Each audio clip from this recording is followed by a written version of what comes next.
So, Chobits, here you have the story of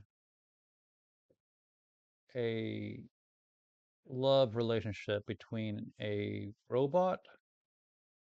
It's not an android, it's a robot,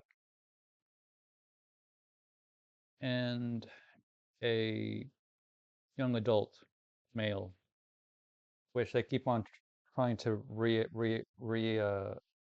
reinforce the notion in the show that no one really understands what's his hang up. Like it's very normal to go ahead and date a robot. So if we look at the all right, so I keep on trying to go ahead and make this video. There you got the Metropolis kind of lightning going. Um, there you have the sign of sentience. Uh, you know, has full capacity for, I guess, the human uh, emotion, I guess, right? At the same time, it's has it's wondrous. It's a marvel, right? Um, a supercomputer uh, processing unit of the singularity.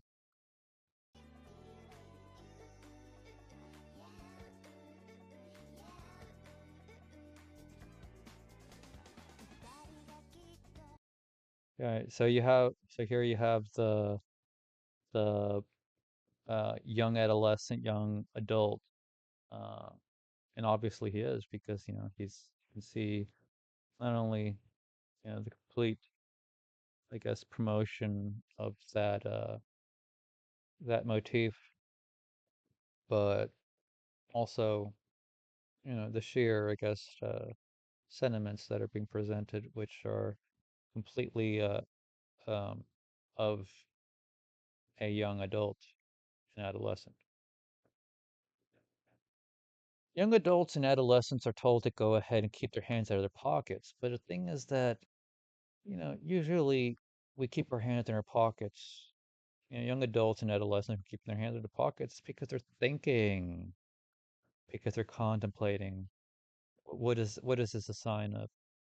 Someone is walking down the street and finding himself is thinking, is maturing, is contemplating. This is why it's common for young adults and kids in high school or you know in middle class, middle school. They usually put their hands in their pockets. And yet somehow it's like, oh, it's everyone's telling us like, am I a loser for putting my hands in my pockets? Like I'm just walking down the cafeteria or throughout the courtyard of the high school and just putting my hands in my pockets. But people seemingly, either telling me, take my hands out of my pockets, or telling me that, or giving me this kind of general social cue, social peer pressure that, this is a sign of being a loser, even though this is actually a sign of someone thinking and contemplating and finding themselves. This is generally a sign of finding themselves. So he's singing the song. She sang the song for a moment. So he sang the song for a moment and she went, ooh, woo, right? Wooing.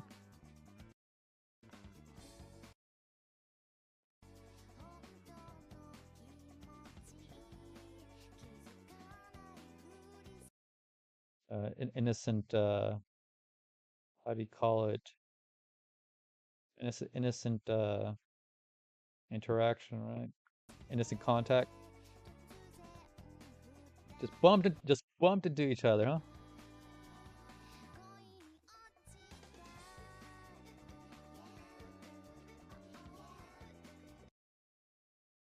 It's like my hero, and it's like, well, you're nice, like you're a kid. Anyway, I honestly don't think that he actually has, a look. that like being like, they couldn't do this back in 2002. They couldn't just have this person being just like, gaga over this kid. It wasn't gonna happen. So it's just like, he's looking at him or like, all right, well, hey. But she's like, the hope of her dreams, right? Even though, um, this is a digital conception of right, like this is gonna hope, right? This thing is gonna hope. All right.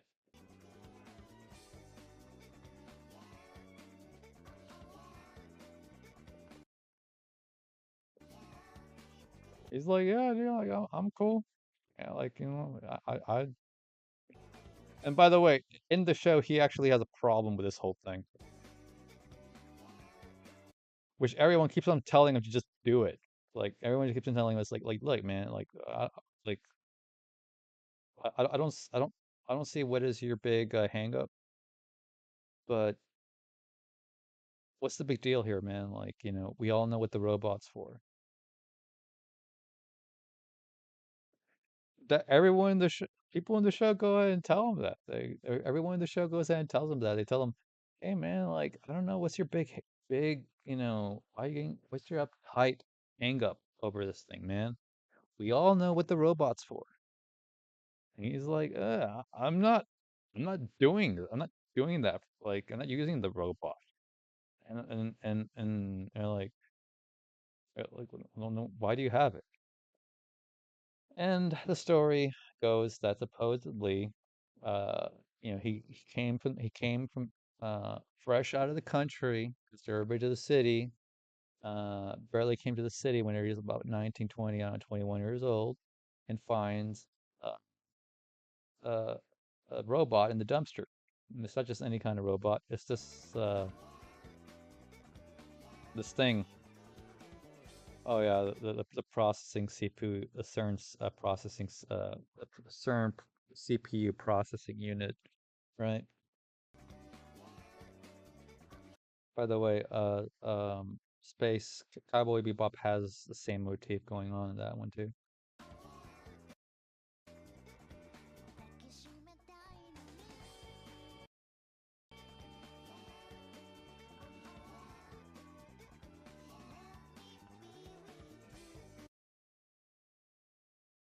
So right here you can see that she gives him meaning. She gives his life meaning. Um, Apparently, you know, it's the beautiful story of actually having purpose to his life, because and you notice that, like, there's no purpose to his life actually now, because this has become somehow his purpose, right? um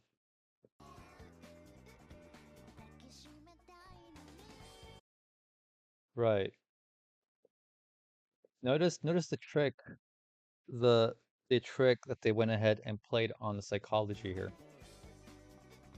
All right, so she is, you know she is animate. And she's not only animate, she's full of life, right? Of course, I mean, she's a youthful young child. Of course, she would have life, but more so, it's reaching out to give him life. There's no eyes, no eye, not even any kind of symbology of any kind of expression, right? Notice he had eyes before, but now he doesn't have any eyes. Now he's just a mannequin. What an inversion of roles here, because she is the synthetic creation. He's supposed to be, he's the the actual human, right? And if you notice, right, throughout the entire thing, for the most part, she's actually very animate, and he is mostly just standing there and hardly even, yeah, he's very basic in all his uh animate expressions of showing any kind of actual either action or emotion. Very mild. And in the show, he's a actually very mild-mannered young adult. So let's go ahead and take a look at that. Notice how she is, she is very animate, very sentient. She seems to have the majority of, I guess, the emotive and most of the emotion of, being expressed here. While he doesn't express hardly anything, and he's also drawn that way in the show. If you notice, the other characters aren't exactly drawn like him. He has less of a actual aesthetic than the other characters in the show.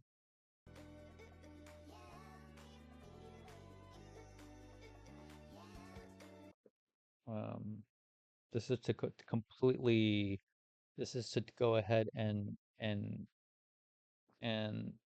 for for the viewer, right here.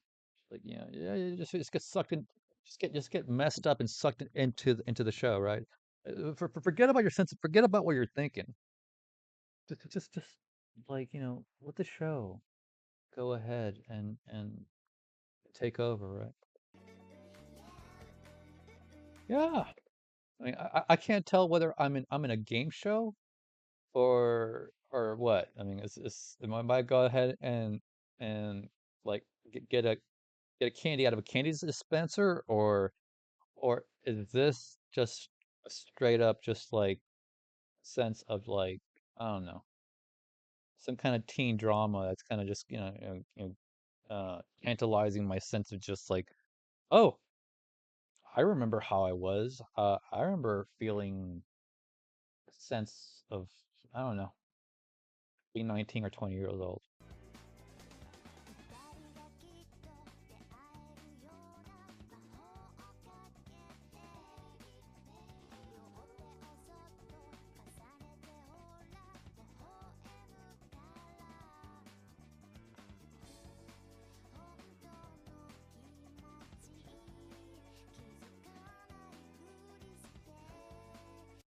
Looking away, right? Innocent contact. Love at first sight. This is supposed to be love. This is supposed to be love.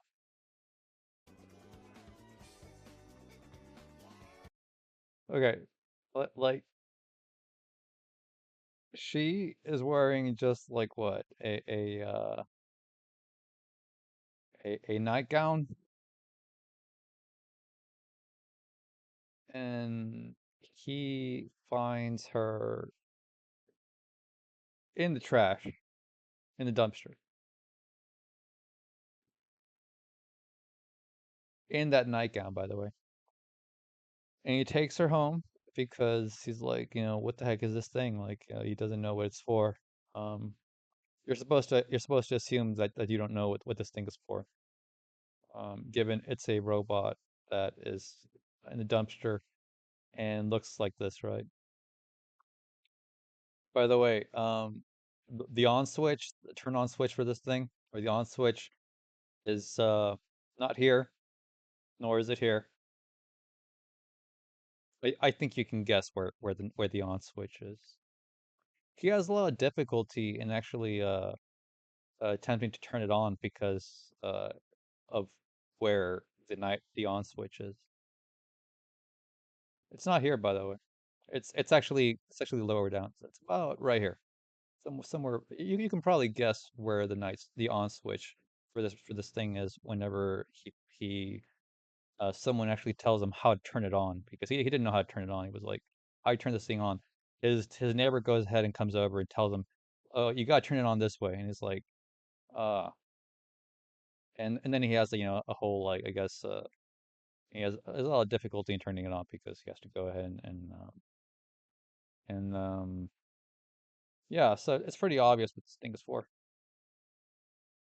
So you got to turn it on by I guess somewhere in I don't know how far you got to reach, but apparently you got to reach kind of far because he had difficulty in actually find the button.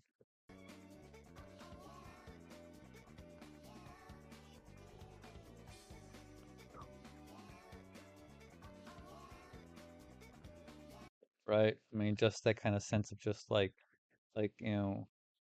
love, right? Because a lot of times when you have a great sense of just elating sense of just either infatuation or a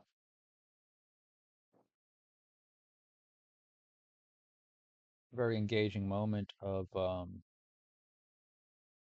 intimate, I guess,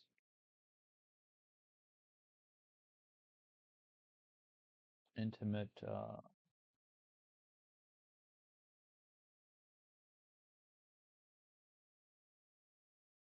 relation, right? Especially on a romantic level. Your eyes can actually dilate. I mean, they really do. I've seen it how people's eyes dilate whenever it's just this kind of just elating sense of just romance. And this is what makes it so addictive. I think this is generally what's being stated here is that they're going to go ahead and totally, just revert everybody to their this endearing sense of an emotion that cannot be even it's hard to go ahead and just sway, or it's hard to go ahead and just be like, like swat that away because, like swap that away. I ain't trying to feel that. Which you notice nowadays. I mean, everywhere you go, everything that, plays on the speaker, the market, or everywhere you go, everything's trying to go ahead and tell you, yo, feel this way, feel that way, feel this, feel that.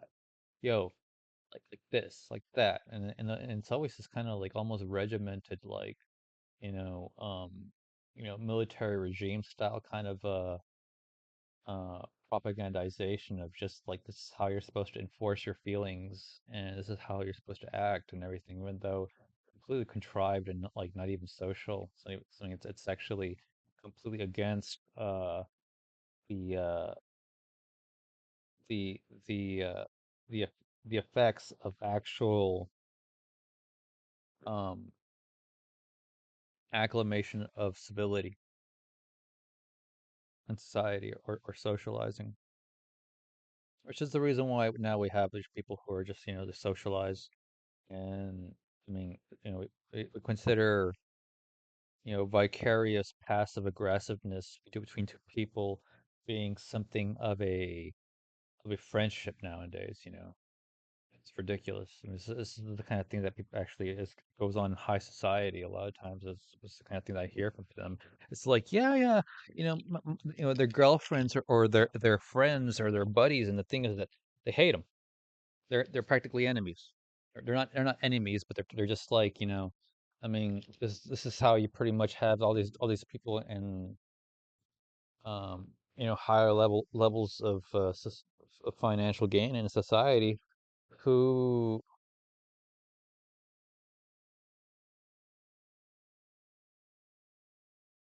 who feel like losers because they have to go ahead and just be living a constant sense of lying with, like, yeah, like, which is more or less, I guess, the backstory of how, you know, the guy in American Psycho, actually became that way. I mean, it's the whole just trying to go ahead and continue with the superficiality until he finally lost his mind,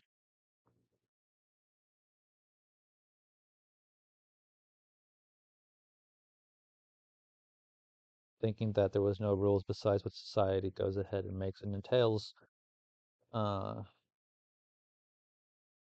by the sense of what we thought was a humanistic concept of winning. All right, the Metropolis lightning, the the singularity coming to life, a sentience, uh, you know, reality being more or less, I guess,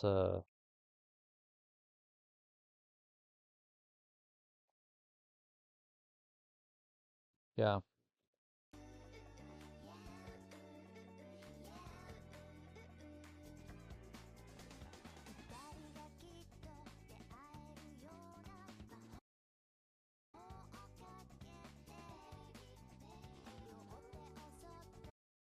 So he's singing the song because they're trying to get mostly the male to go ahead and buy into this whole, I guess, reverie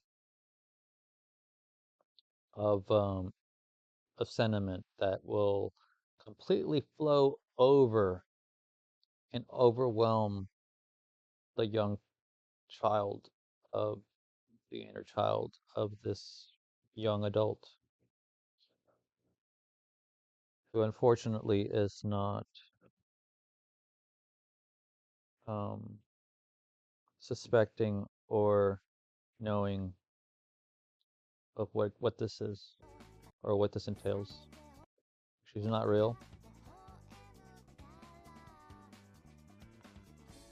Making contact or some kind of a sensual, emotional connection with something that is cannot make that is designed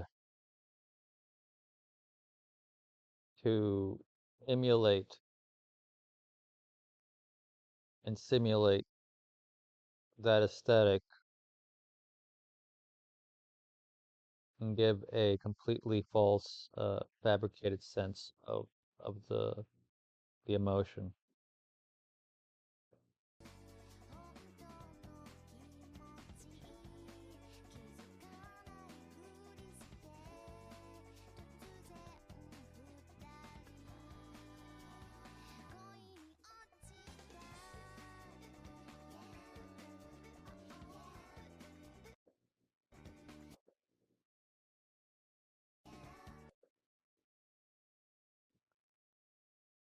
So he sees this, or like, with a sense of just formidable,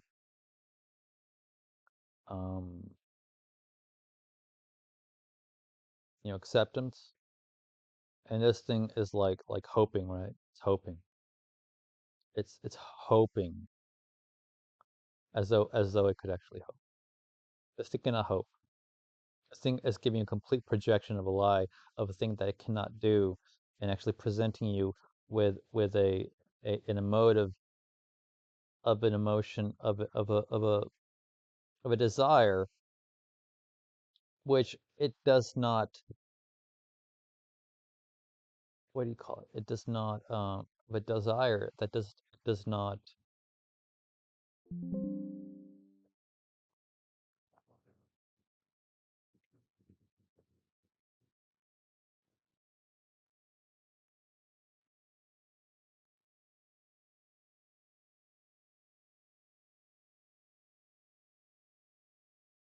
but desire that it does not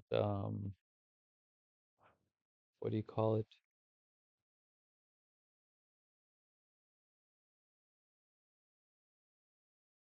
Of a desire it does not possess because it cannot have any desires. It's a complete lie for this thing for him. I mean, this is also just a cartoon, but there's a whole depiction for him to go ahead and fall for.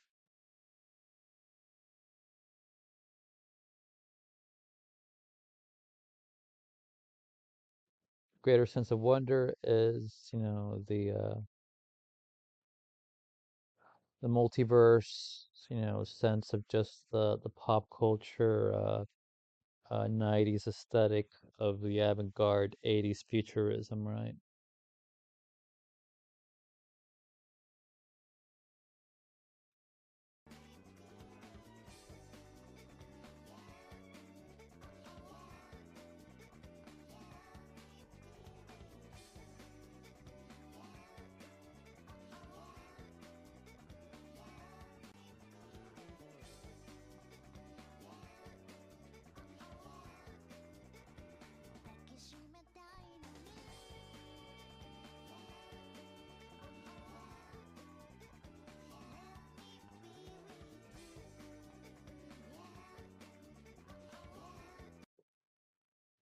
Now here's the real question. What's gonna be the end result of him after after doing and after dealing with this whole thing? After all this whole thing is done, right? What's gonna be him? He's gonna be dead. Every sense of any kind of meaning of significance to life is gonna be completely drained after having somehow, right, tried to find meaning in a prosthetic idol.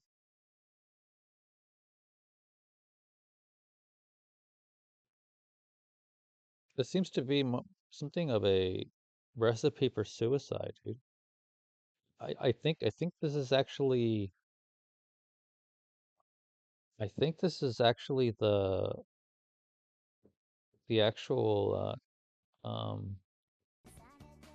mean, let's not kid ourselves, right? The anime is part of the military industrial complex, and also is backed by a lot of criminal organizations, which probably have a lot of affiliation with the criminal organizations of China. Um, since from what I heard is that I mean, it's just run like just nothing but families with gangs over there. And but yeah, um, you know, anime is part of the military industrial complex and is also part of it's backed very much by criminal organizations, just like Hollywood works very much with criminal organizations of all sorts. Um, I'm not going to mention, let's say, the Yakuza or anything, but you can obviously tell that, yeah, I mean, there's incredible amounts of just backing by, occultic, um, finance. Go ahead and create all of this because they know the material very well.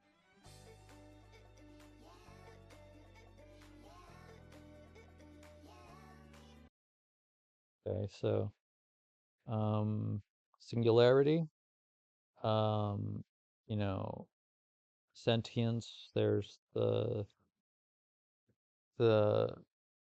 notice that.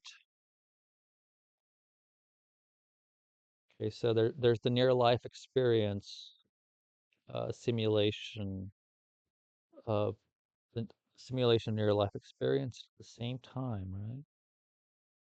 There's the psychedelic inclusion of psychedelic I guess sentiments and psychedelic ideation to some extent. Yep, psychedelic ideation, which is the reason why this all happens right here. Is like just go into it, right. Just give yourself into it, give yourself to it, which is the one thing that all psychedelics seem to require. They require you to go ahead and just give yourself to the drug. Otherwise, it starts to really just go ahead and wreak havoc on you and just um hack you to pieces because it requires you to be completely passive for the most part a lot of times whenever these people spazzing out is because you know they're they're resisting the drug, and it's having that very kind of just I'm freaking out, kind of just uh you got to move and just go crazy for a while to be able to handle the experience because it's natural. Yeah, it's totally wrong. It's totally messed up.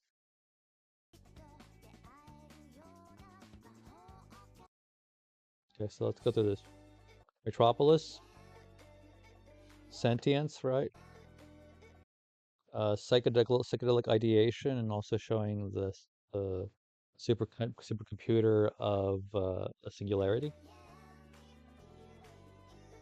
The digitization of just like kind of like bringing you into the sentiments and making an effort to disorient you sufficiently to go ahead and just have you engage in and the drug-like relevance of the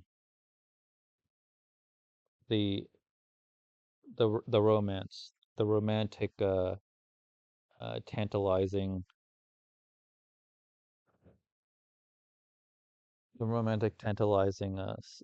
sentiments, the romantic tantalization of what is being enamored here, right? I mean, the whole thing is designed to have you to infatuate you, to obsess you, to make this the only thing that you care about in your life, to get addicted to this, okay? I mean, it's all very much designed, and it's like candy. It's like you have a little bit. It's like, oh, well, that tasted kind of good. It's like, well, what's going to happen by the end of it? I want more. It's like, yeah, but the thing is that you're not supposed to want more. Oh, you weren't even supposed to watch this. You're supposed to like, well, this is kind of fucked up. Anyways, I'm gonna go watch something else.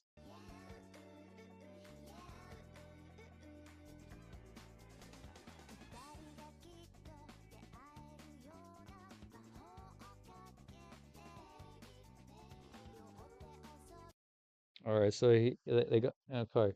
They have the male audience pretty much sing, give the sense that sing this, have the sense of listen to the music so that way you get enamored with the visuals.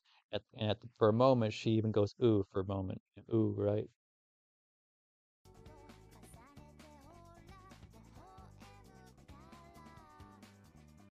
Somehow making the claim that they're equal, right? Equal, and that this is somehow a relation, a any kind of relationship, but you can clearly see that something is not is separating them, right? They're not exactly right. It's a sense of a relationship, a sense of it, if it can be done.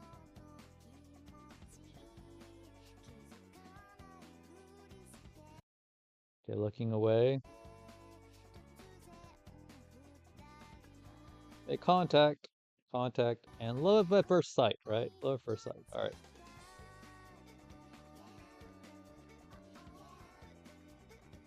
This is supposed to be love, and this is singularity. Like I said, the '90s style, avant-garde, 80s, pop the '90s style pops, pop culture '90s style psychedelic pop culture aesthetics, reflect more or less reflecting the avant-garde '80s aesthetic of futurism, which was pretty much the uh, the the kind of, I guess, Gnostic conceptions they were trying to present to the psyche.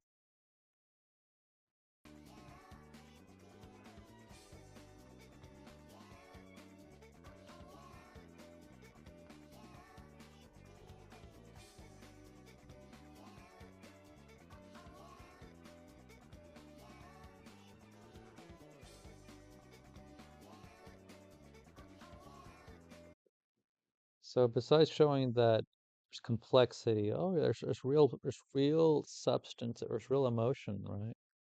He- Um, there's real emotion, and I don't know, apparently, the singularity, because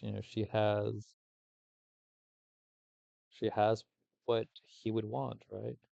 And at the same time, he is a completely empty a vessel without even a a depiction of a face anymore. Doesn't even have eyes. He is a mannequin. No, notice the inversion of the roles, the trading of roles here. She has become the animate and creature that is alive, and he is the inanimate thing that is without life. Until she goes ahead and touches him and gives him life and sings to him and shows him the meaning of life, right? She showed him the meaning of life, and now he has life.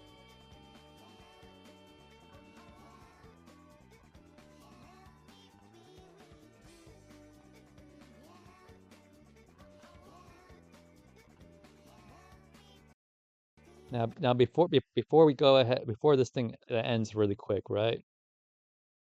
Let's see if you caught the hidden symbolism here.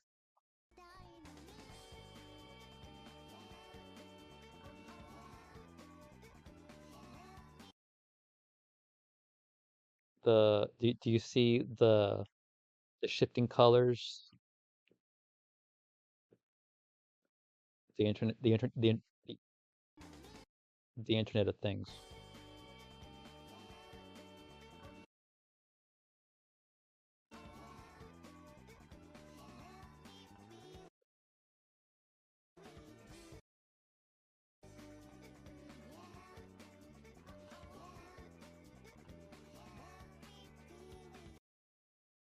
simulating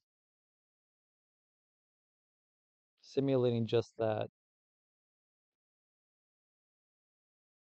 simulating the depiction and reflection of emotions um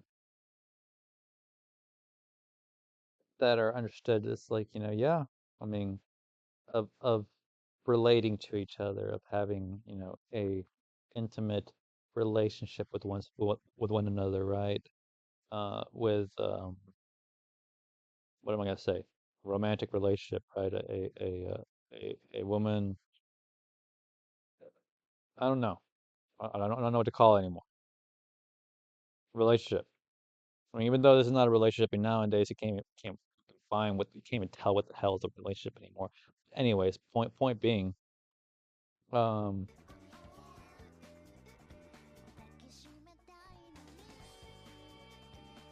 yeah, yeah, the whole thing that happens whenever you're in a relationship, and you're getting all these different kind of feelings. He makes you feel this way. He makes you feel this way.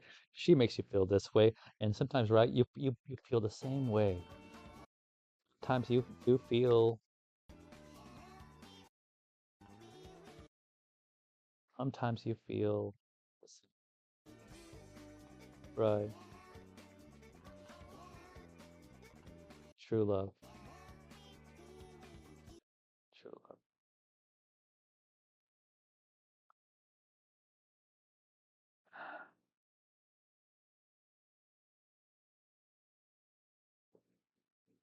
true love meant to kill. In the story of Chobits, it's a s- in the story of Chobits, the young man has barely come out of the country and is exploring the city for the first time and finds a robot, this robot in dumpster. Takes it home, not sure what it is or what it's for, but he's very surprised that he found one of these models out in the dumpster. So he knows that it's very expensive, and he was like, well, I'm gonna go ahead and take it home and at least see what this thing does. He takes it home. Um, he's very unsure about just, generally, you know, kind of comfortable about it. And his next door neighbor comes and pretty much, sees it. And he's like, wow, you got one of these things. This was actually a very, very good class, very top class, very good quality model. Like, how'd you get a hold of one of these? And he starts going and teasing him about, what he plans to do with it. And he gets all, very kind of neurotic about it and apprehensive about it. Um, and he's like, "Oh, come on, like, everyone knows what you're gonna do with it." And he's still like, "No." And then finally, he has to go ahead and ask his next door neighbor, "How do you turn this thing on?" And and the way you turn it on is by making let's say, making a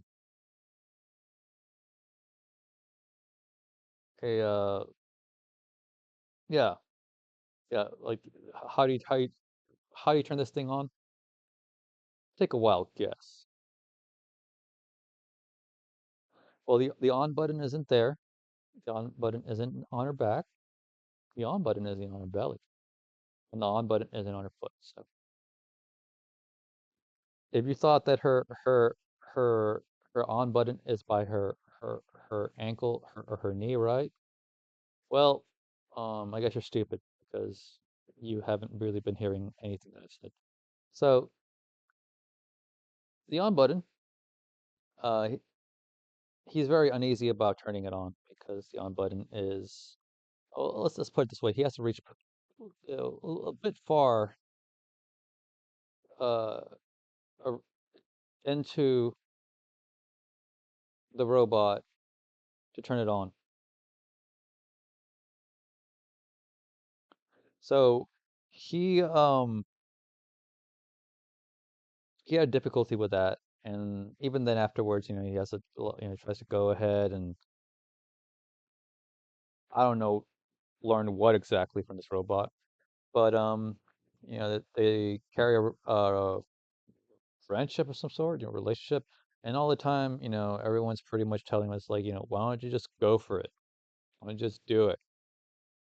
I was telling him, was like, we all know what the robot's for. Like, why are you having such a hang up about it? And he's like, well, and I think it wasn't until like the last episode that he needs to go ahead and like actually form a proper romantic relationship with her to go ahead and, like, I don't know, create some kind of like a, a, a singularity effect or something like that, and then suddenly well, anyways, um apparently this is a time where civilization prefers the company of robots and rather have a romantic relationship with robots rather than people, instead of people.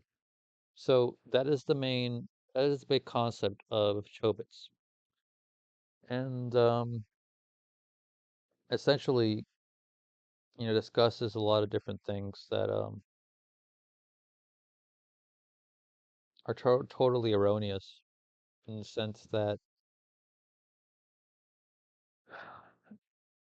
if you were to actually embrace this, right, you would end up killing yourself. I think this is probably well known. I mean, I think there's been a lot of reports now, a lot of people who, have made these efforts to go ahead and um, try to create a relationship with a inanimate thing, and eventually they die.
Pure vanity. Pure vanity.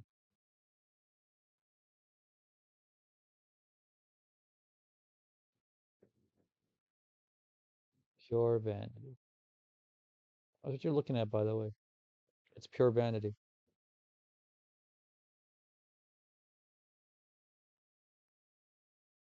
Music,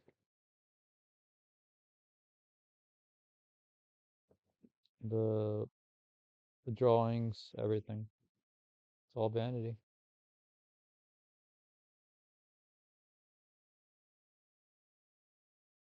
And it's idolatry that I still can't com I still have difficulty comprehending because it's such advanced levels of idolatry that I sometimes I have difficulty, just catching this like wow. Mm,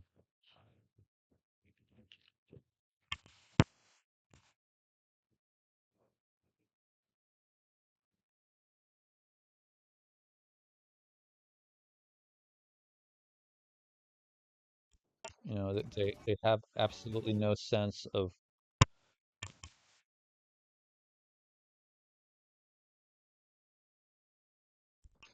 yeah, out of their minds, out of their lives, is all they have is this. And they talk about how they get almost deathly depressed whenever they go through withdrawals from their anime or their anime stops working because they really depend on it to have life of any sort. All right, so Ouran High School Club. Let's look at the Duke. Kiss, kiss, fall in love, right? All right, so fall in love, fall in love. Yeah, I can see the Rosicrucian adept imagery, right? Of being able to actually see some of the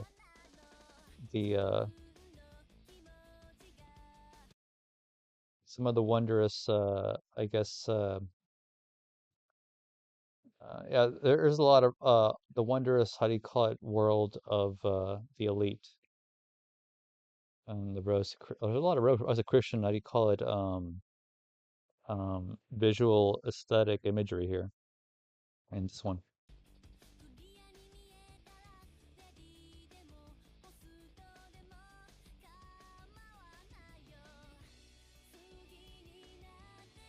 There you go.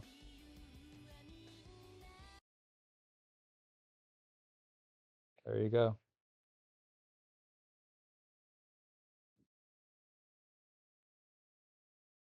That's like the Rosicrucian third eye psychedelia, right? Which, of course, right, it's done completely by polytheistic, by demonic spirits.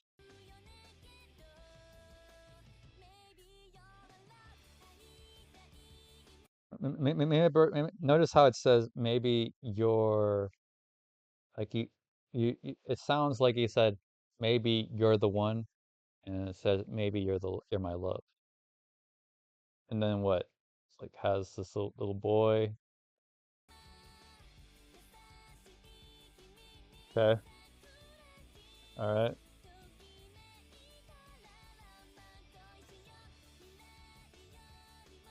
Look, there's the Rosicrucian imagery. So okay, so you can see all the Rosicrucian imagery, all the aesthetic, um, Rosicrucian psychedelia, right? Inserted by demonic entities and such, polytheistic. Yeah, there you go. Right, okay. And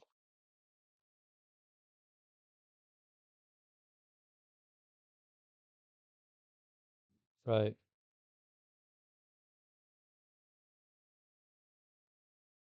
the third, the third eye, Rosicrucian magic,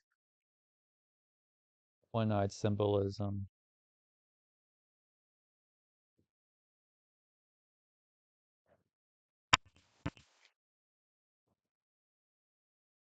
providing for the pantheistic display of the elite, the adepts elite, the elite. Yeah, I mean, I the first time I saw this right was like back in 2014, and this was back in 2006, by the way. So let's go ahead and take a look at it again. All right, so fall in love, right?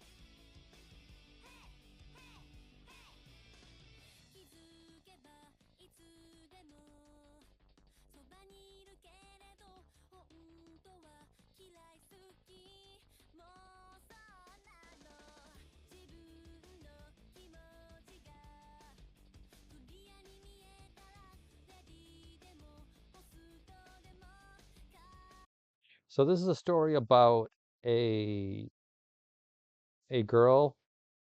It's about a student who is accepted into a super high class elite high school for the adept in Japan. And of course, right, they're all Rosicrucian adept. Um,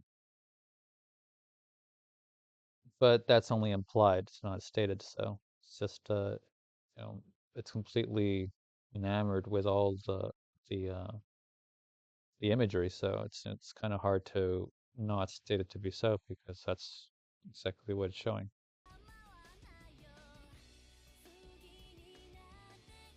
There you go.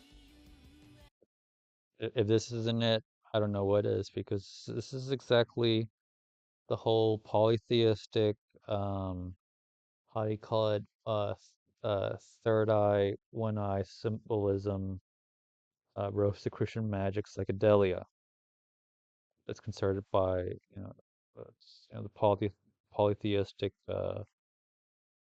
I guess, magical perceptions, or I guess,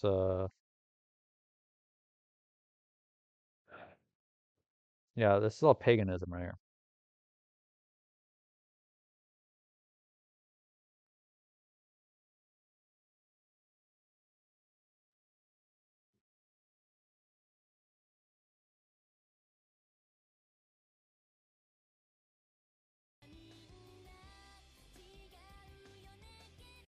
Notice that. Look at that. Look at that. Look at that. Look at that. Look at that. Where does this look familiar? Huh? I mean, all this kind of you know, design, just designation of design, just making itself so easily imperfect, right? And just creating these formalities of just, all this kind of I mean, I'm not going to say it's not psychedelic because it absolutely is.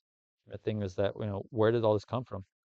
It came from, well, polytheistic Rosicrucian magic.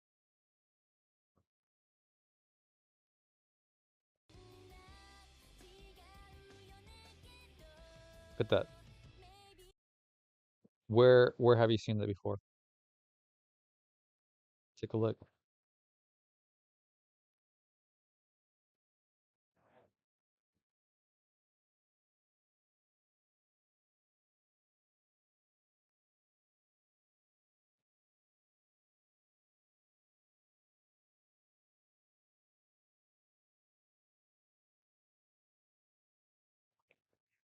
Growing up, I always wondered. I could never figure out what the hell was what they're looking at whenever I saw these things on the designs of the dollar bill, because it was so just like I couldn't make any sense of it. It was just like, who in the world was exactly trying to?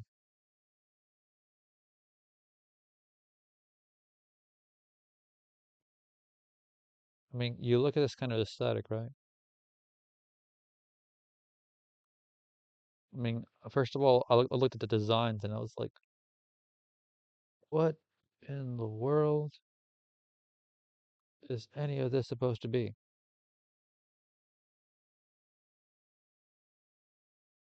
I mean, first of all, you got all this kind of like, just like intertwined connection, like it's a matrix or something, but then you have these sort of like, I guess, different, you know, these different, leaves, and then what, what I can't even make any sense of is like this.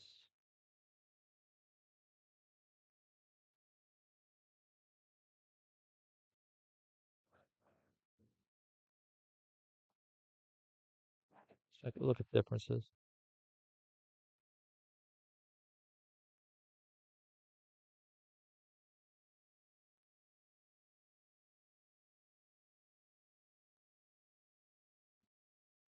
Well, anyways, I mean, you really do wonder how people were able to get such great ability to just create such perfect, you know, artistry when it comes to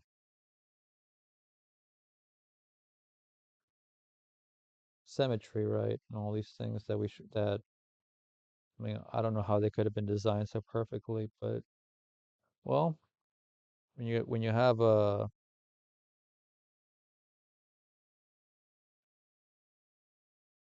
visual aid such as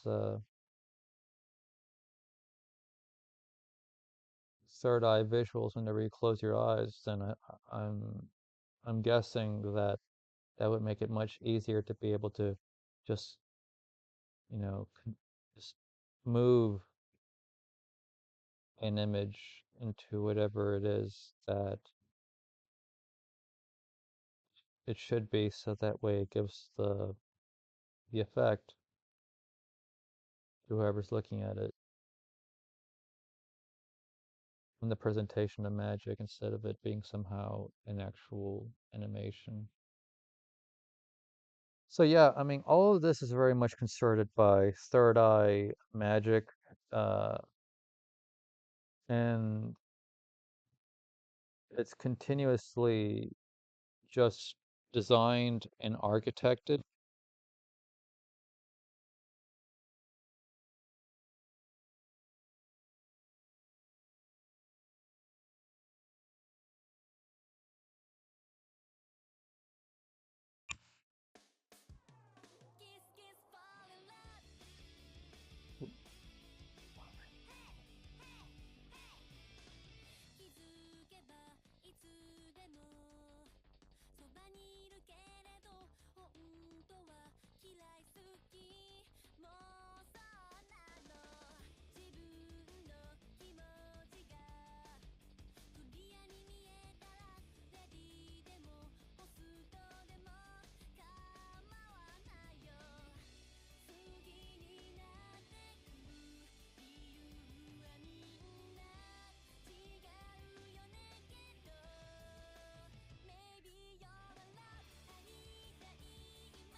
So besides promoting nonstop homosexual um, propaganda or indoctrination of, I don't know what you know, homosexual tendencies towards the main population, or the young adolescent population, or the preteen population, because this came out in 2006. So I'm guessing this is one of the reasons why people got so gay. People weren't this gay before.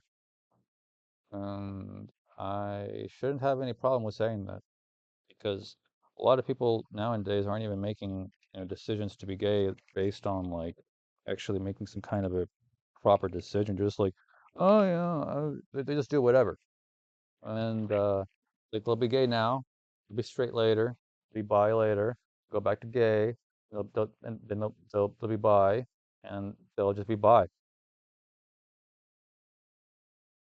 I don't know, man. I mean, and nowadays people go ahead and take their sexual preferences to be like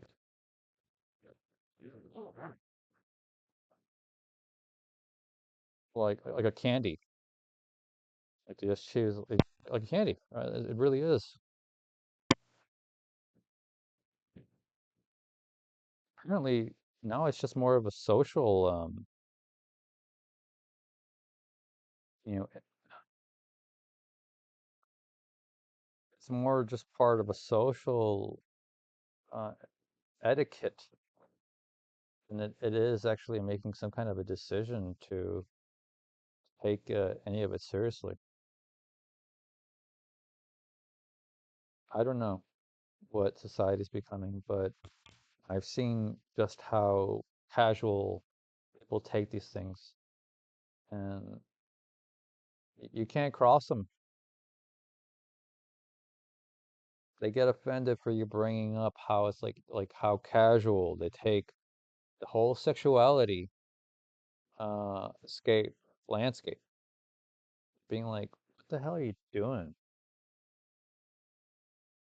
Like, how how dare you? Right? How dare you coming from? I'm not gonna even mention what her name is, Greta Thunberg, because she's a boy. Apparently her mother's a boy, a man.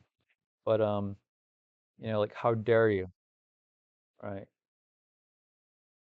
Say anything about how I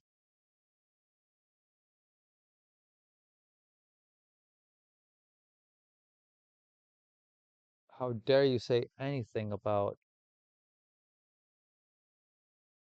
like what exactly nowadays, man? It's like how dare you say anything about my complete sexual recklessness of just taking taking it completely, how do you call it, completely to the lightest trivialization that it's just, like eating a Chili's or something. Anyways,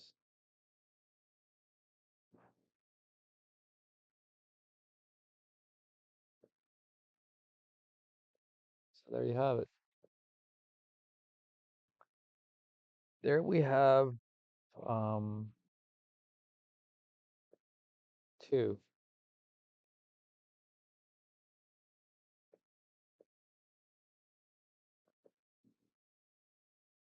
We have Chobits and Huron High School Club, which by the way, yes, it's a show about gay. It's a show about gay indoctrination.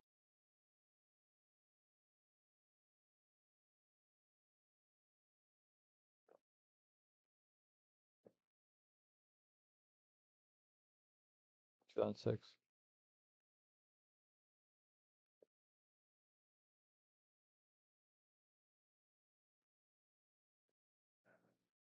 So instead of like what's his name did in that movie, Robert Downey Jr., right? I'm a dude playing another dude who's playing another dude. Um, she's a girl pretending to be a boy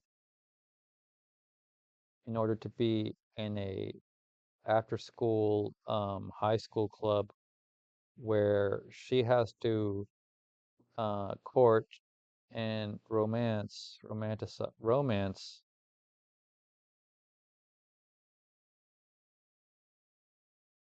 girls, high school, well, women, girls in high school. And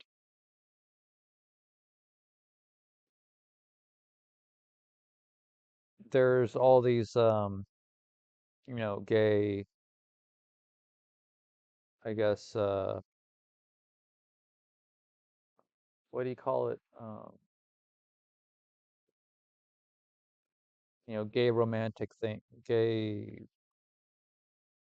latent gay themes through in the show, which get pretty heavy at some points between the two twin brothers who are sexually involved with each other, right? Um, and and him, I guess, having I don't know, like they don't really have a thing for each other, but at the end, it just kind of contrivably makes itself that once he finds out, once he finds out that she's a girl, it becomes a love story at the end, and they just go ahead and fall in love at the end. All right, that's the end of it. Uh, they cut the heads off immediately. Um, he has his own thing going. I forgot what that was, but his dad is the main sergeant of the precinct, the particular main district in Japan or Tokyo or wherever the hell these people are, and um, and he he's the one who tells her, it's like, if you don't go ahead and join the club, then we're gonna go ahead and have you arrested because she broke a vase that was up for auction that was like over $30,000, and she wasn't able to pay for it. Now, they went ahead and got her, they went ahead and had her join the club because they thought she was a boy. And the reason why they thought she was a boy, because she's one of those girls who just pretty much, um, wears a sweater and wears glasses and is kind of nerdy and doesn't really, you know, doesn't really have a effeminate um, focus on, you know, what do you want me to say? She was one of those girls who just studies and drinks coffee and doesn't really focus too much on being pretty. So besides that, I think there's kid, right? And he's in high school because apparently he advanced over his classes very quickly and got in high school whenever he was like 10 years old or 11 or something like that. And his bodyguard, right? His bodyguard occasionally in the show shows signs of having romantic feelings for the 10-year-old or whatever uh age this kid is. But point being is that I I saw the first one on Netflix and I was like, okay. Like my dad asked me, what the hell are you watching? And he was kind of just taken aback, like just like um I mean, he just kept on like just being like, what the heck? He couldn't. It was just like constantly, right? Just like all right. Like I mean, he's seen Family Guy, but this right here, right, it's just something else. And obviously, it is. It's just like this is. And he told me that this thing was just straight from the devil, and he's right. Um, I mean, all anime is, but never mind that. Um, so you got a whole lot of Rosicrucian, adept, elite themes in the show, and I mean, I don't know. She's got a gold or yellow uh, rose, but I'm not gonna bother with that. When I symbolism, of course, right? And I saw the when it came out on Netflix, my parent was just like, "What the hell are you watching?" Um, and then then I couple years back, I showed it to a friend in Japanese because I showed it to just some one of those websites where you can watch it, but to show it to him. I saw something in there in the first episode. I was like, oh my goodness. It's like, they don't even show, they don't even show, I don't know what they don't show here in America, but whatever they show over here, over there, man, I'm glad I'm not seeing it. Because look, in the first episode, like this dude, or I forgot, this dude right here asks her, asks him, asks her. He asks her, right? Like, like, so what are you into? Like, do you like twins? You like guys with glasses? You like older men? You like this? You like girls? Do you like do you like young boys? And like he points to him, right? Like it actually shows like, do you like young boys? Do you like this? Do you like that? How about this? You like this? And like what's your preference? And I was like, well, like did you catch that for a second? Like did you catch what he just said? Let's just like roll back. Let's just scroll back for a moment. Let's just go back a couple of and see what he said. Like, and I showed him. I was like, and I was like, all right, you saw it? Like, now what? Like, yeah.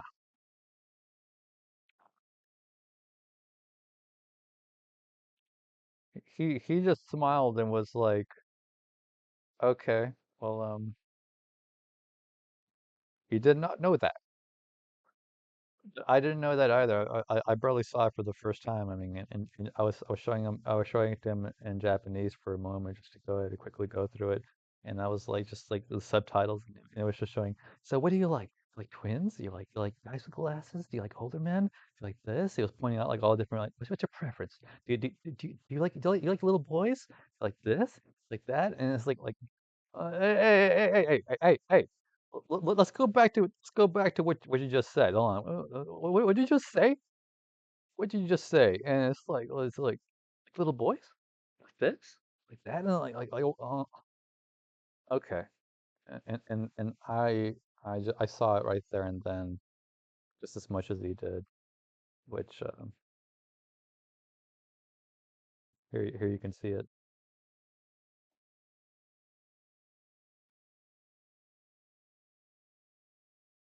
Sheesh.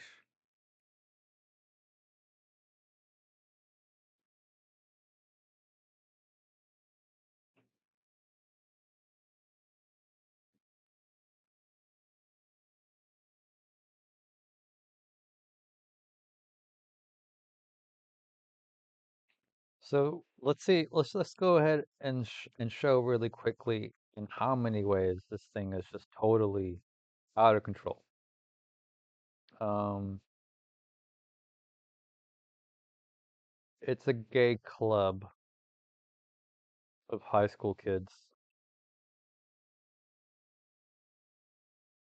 who court girls in high school, to go ahead and give them something to do because in the show it says, quote unquote, they have too much time on their hands. They have too much time on their hands. So they go ahead and provide them this. Uh, whoever's narrating the show says for a moment in the first episode, it's for girls who have too much time on their hands. And it's like, all right, got it. Yeah, so they have this going on. And so it's a high school club for high school gentlemen, young boys in high school to go ahead and court and learn how to court and properly show women or high school girls how to be, I guess, courted and romanced. And generally, it's considered, just on school grounds, and it's generally a custom sense of companionship because they do that in Japan where you don't have to go ahead and purchase a woman for sex. Apparently, over there, it's actually an acceptable social aspect to actually um, purchase someone's time for their companionship, um, and to spend with you as a delightful, pleasant, endearing, graceful woman.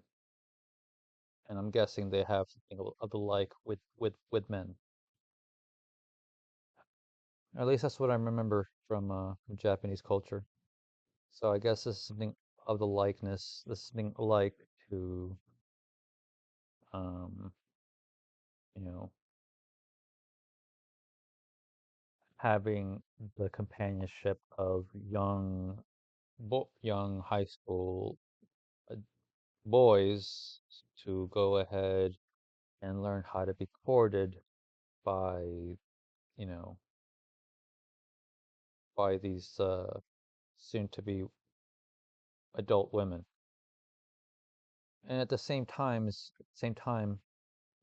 there's a constant just innuendo and themes of I guess latent gay uh, vicarious just yeah, the show's pretty just kind of just continues to throw the uh the inference or the implicate it's throwing keeps on implying over and over just so gay, gay, gay, like nonstop. This is the reason why she got the look on her face also, because it's just constantly just this all this kind of just like um you know foreplay of sexual suggestion, and that's the reason why she got the look on her face, because she got to be dealing with this, and at the same time she's not a boy, she's a girl, and they're attracted to her because she's a boy, and she's got to be how do you call it, romancing and courting girls, um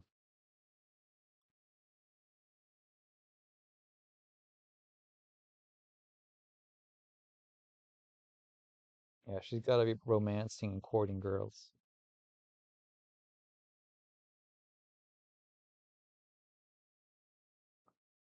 So that's how gay, like, this is gay in like in so many ways,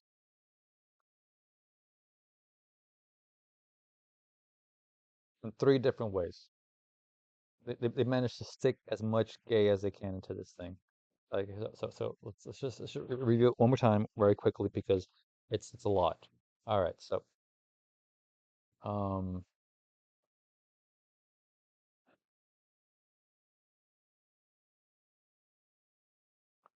elite school for the high school kids who are adepts in the Rosicrucian yada yada, secret societies, I guess illuminated degrees or whatever, yada yada. And these people are in a romance club for to go ahead and court and romance high school girls. Yet there's constant uh, uh, gay, sexual, suggestion continuously throughout the entire time, which is making her very uncomfortable because she's got to pretend to be a boy so that way they don't find out that she's a girl. And the reason why they're all attracted to her because she's a boy. And at the same time, she's got to go ahead and be romantic and court girls. Which, by the way, they give them they give her a you know, a pat on the back for, they really go ahead and praise and applaud her for being able to, be one of